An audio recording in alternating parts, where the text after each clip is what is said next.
about Ned SCHMİDT, the Value View Gold Report, the Agri-Food Value View. Ned, welcome back, and you're a Bitcoin non-owner. I'm sorry, Kerry. I just don't own one.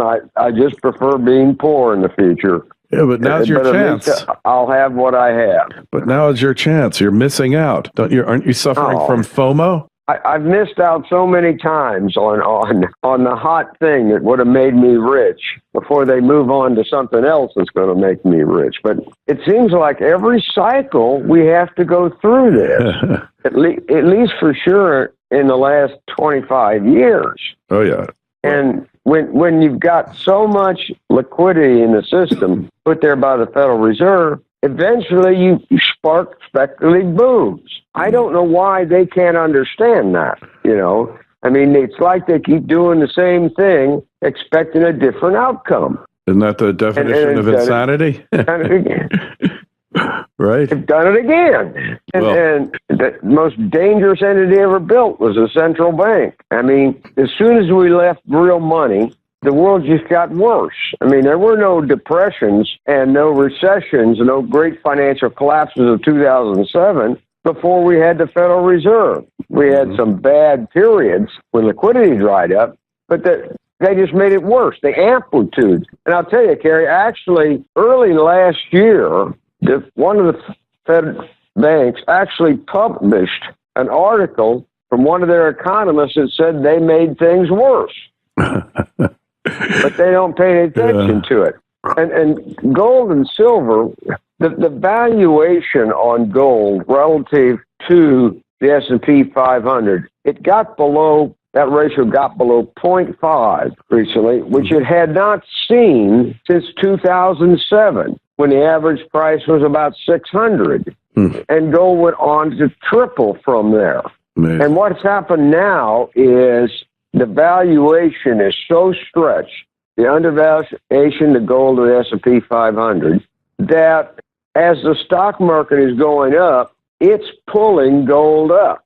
I mean, we had the low on December 12th, just a few days ago. Mm-hmm. That gave us the second year in a row with a higher low. The only trend line you can draw on gold that makes any sense is one that's upsloping. Mm. And gold is poised there. I know the entire world does not believe that the stock market's ever going to crack again, and it's going to go up 0.5% a day the rest of everyone's life. And they're going to all be millionaires on Bitcoins. But the world has a way of that not happening.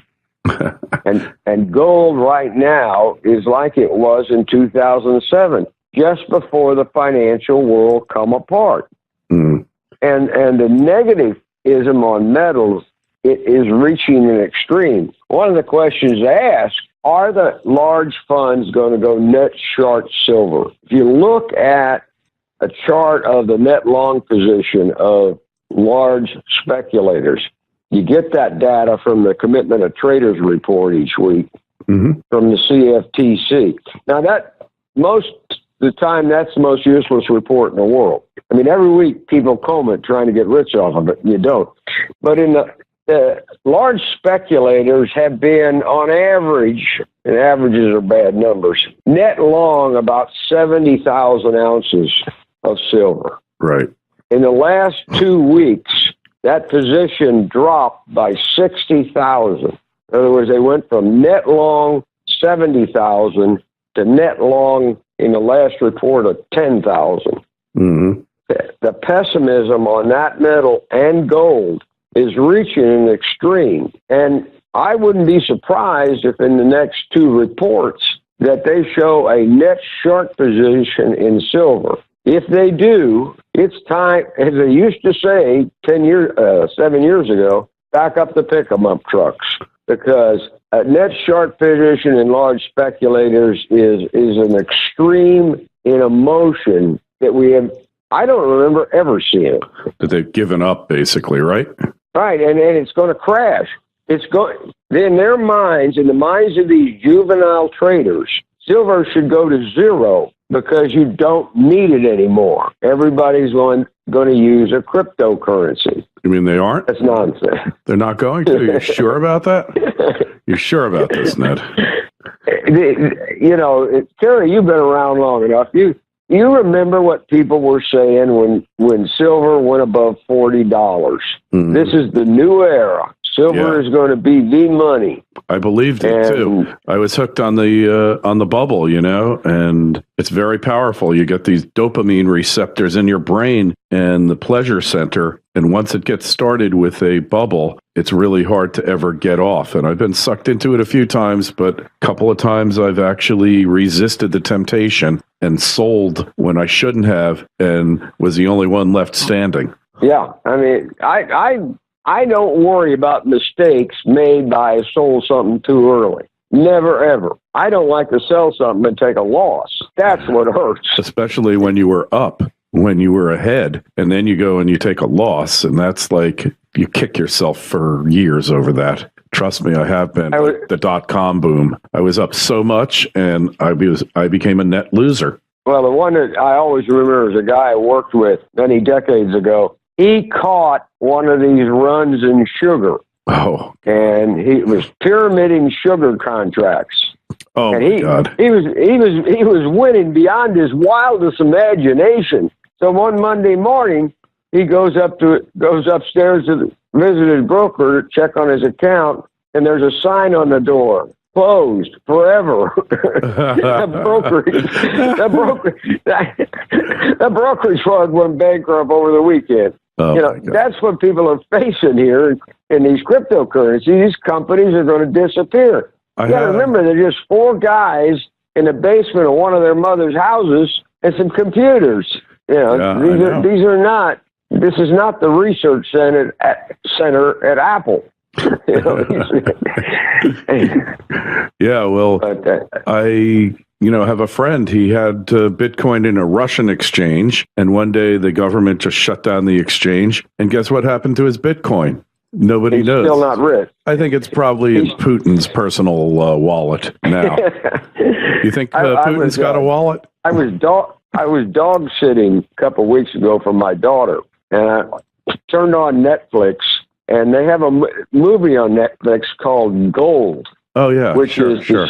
Have you seen that? Yes, yeah. Yep. It's the story of that gold mine in Indonesia. Yeah, that was the Briex, right?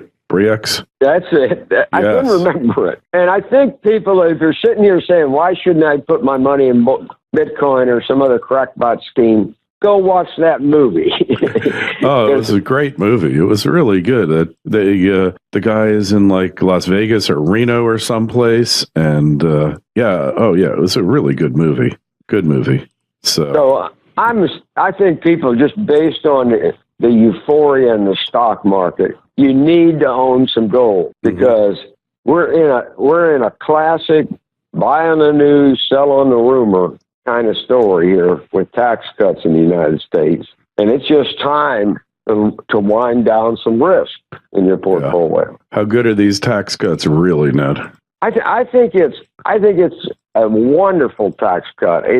It's attacking the problem that needs to be attacked. Mm-hmm. And that's investing in American companies has been a loser's game. Yeah. You keep your money in Ireland. The whole thought that people would rather have their money in Ireland than in the United States just is mind-boggling. And it does correct that. And the other thing it does, we have, of course, the downside of this tax cut, the only downside I see, is the explosion of the deficit. Yes.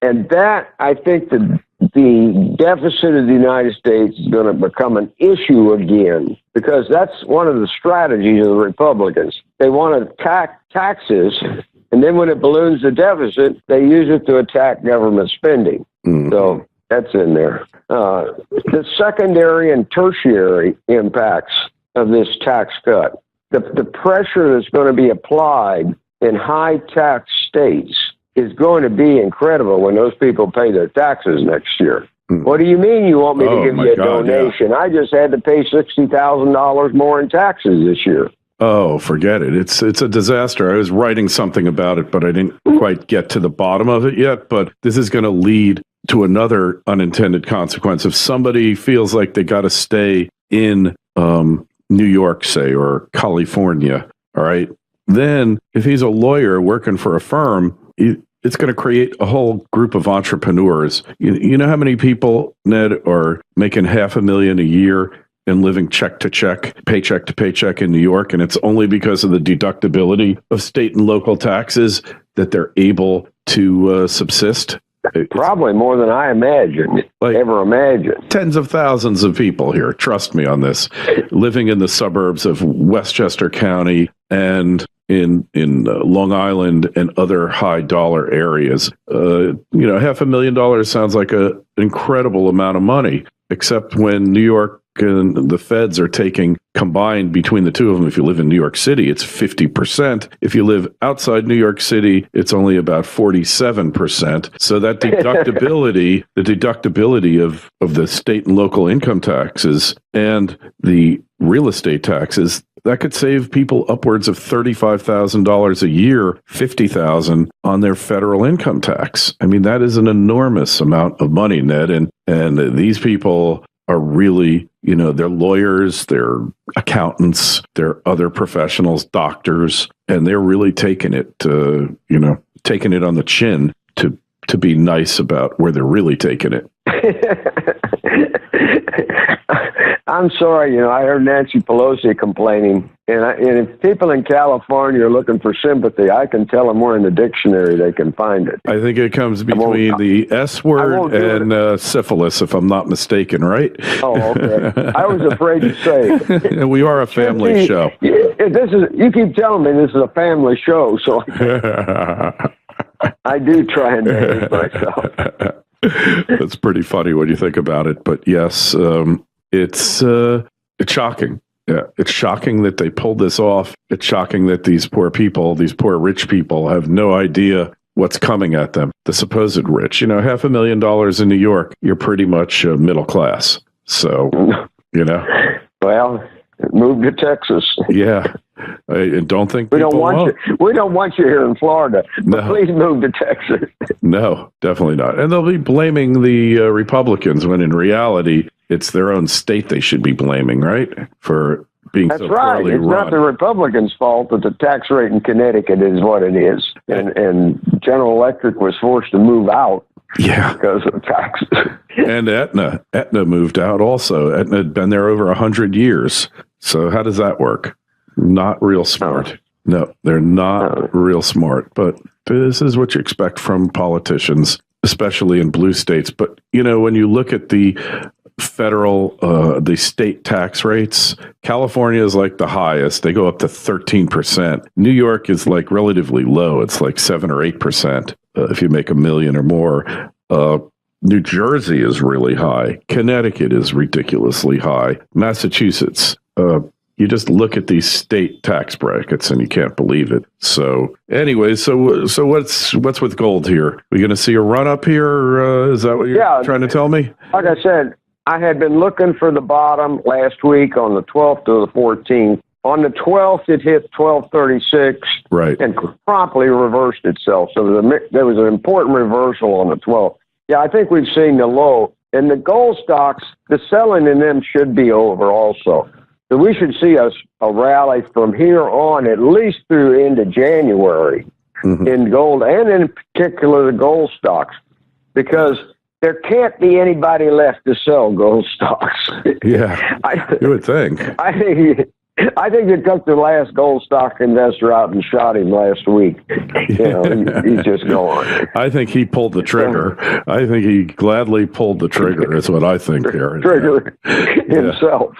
Yeah, he put himself out of his misery. But man, silver's once this whole thing turns, silver is going to be where it's at, huh? Silver, I'm looking for that position in the speculators, large ones. If they get it net short, someday they got to recover. Yeah, they got to cover their sales. Right. And that level of pessimism, I don't know that we've ever had that level of pessimism in silver as we're building up to. And so, really, and despite all that, the low on silver still hasn't been touched. The December 2015 low is still the low on silver. And so the silver itself as a broader uptrend. Not a very happy one, but it's there. Let's see. Interesting. So it'll take time for it to catch gold, but then eventually it'll probably pass it, right? Like it always does, the volatility factor.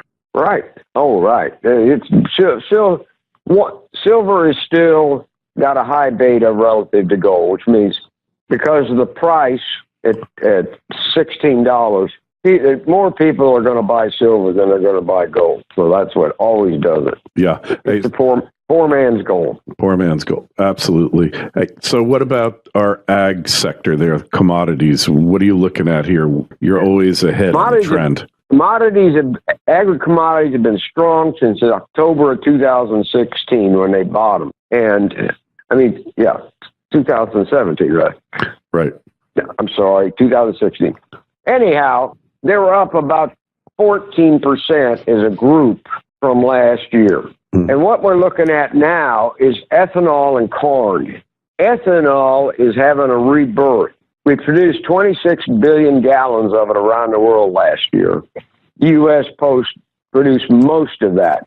On a barrel basis, where U.S. is producing about 1,000,001 barrels a day. Mm-hmm. China has decided that ethanol is the immediate solution to their air pollution problems.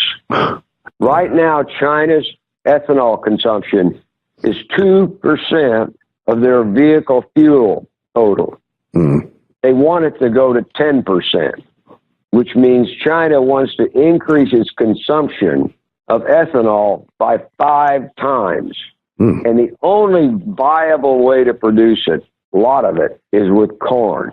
And in the last WASDE, that's the Worldwide Agricultural Supply and Demand Estimate from the USDA, the only piece of news in there was that they raised their estimate of how much corn we're going to use in ethanol this year by 50 million bushel. That's how strong they see the market in. Hmm. China's corn prices are twice ours. Corn in China sells for well over $6 a bushel. In the United States is $3 a bushel.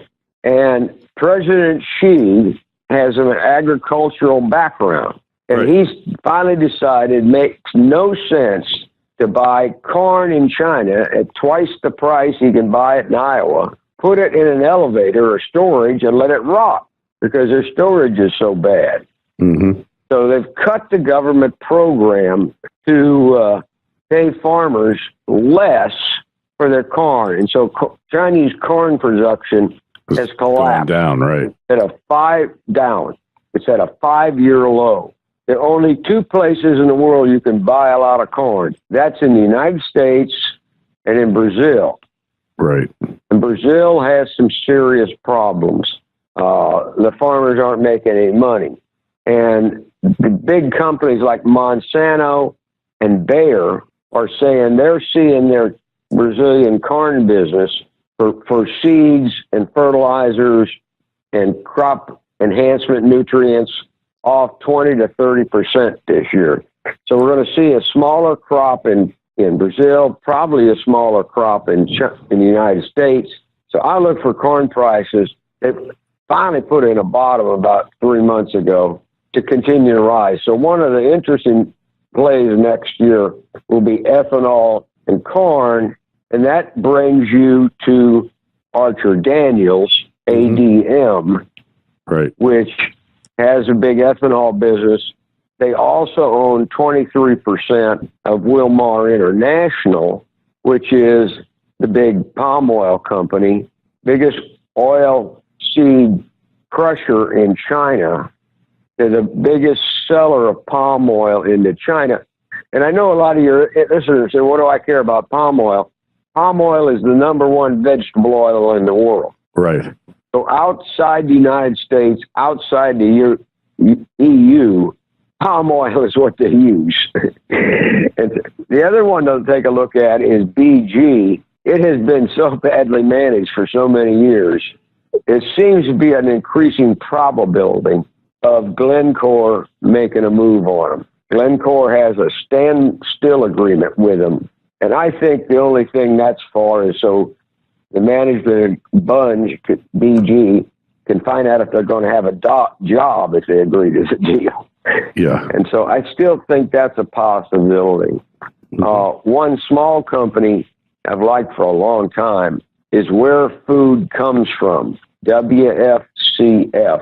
If you see a package of meat in the grocery store and it says this meat was born in the United States and raised in the United States, or anything like that, WFCF is the company that verifies that happens. That's what happened. If you've ever seen a picture of a cow with a tag in its ear, right, they produce those tags, and they're the one that tracks where the cow's at. President Trump struck a new deal with President Xi to import beef into China, our beef into China, which hadn't been done in 13 years. Right.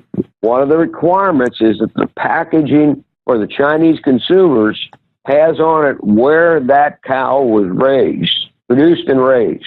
WFCF is the company that does that. That's them. So they're just a tracking like software company. It's like, so when the kid says, "Daddy, where does the meat come from?"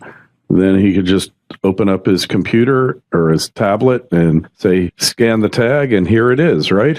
Right. And there are like restaurants in New York City that has that little, what is it, a QR code? Yeah, QR code. On their menus, on their menus. Right. And you can put the smartphone on the menu, it'll tell you where your steak came from. And they do some other things like American certified flowers. If you buy flowers from somebody, and the florist will claim that these are certified American grown flowers.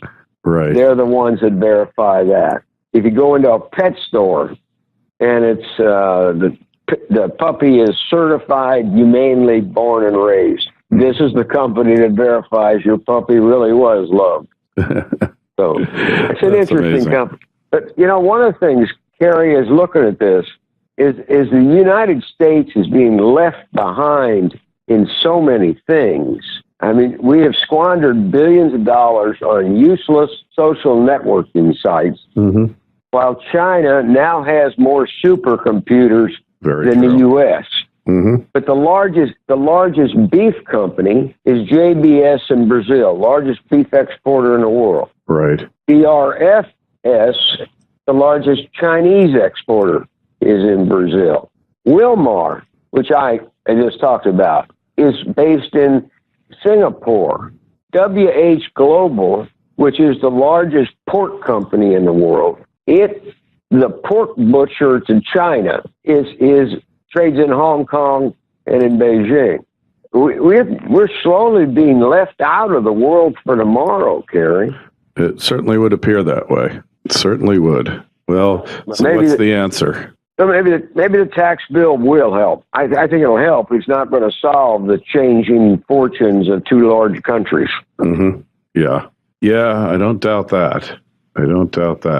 So, well, you never know what's going to happen. That's one thing I've learned. You think you might know, it seems obvious, and yet when it happens, everyone's surprised, right? Right.